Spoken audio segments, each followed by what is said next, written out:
Isn't it tiring spending your day in front of your monitor? What if lakad tayo?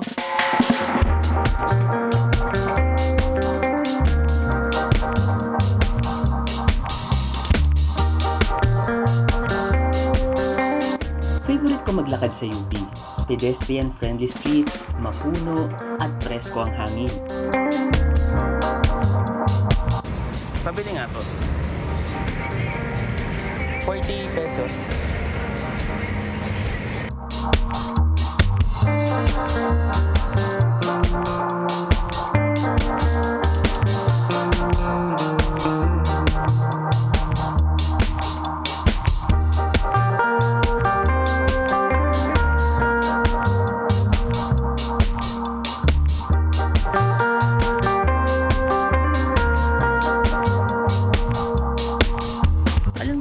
Recently, naging favorite places ko na yung mga open spaces tsaka yung mga green spaces.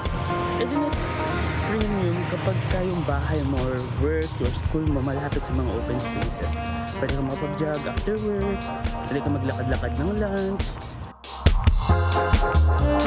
Kailan kaya magiging pedestrian-friendly ang mga kalsada sa Pilipinas? Lalo na sa Metro Manila, nang hindi na tayo dumayo sa UP para makapag-walking ng safe.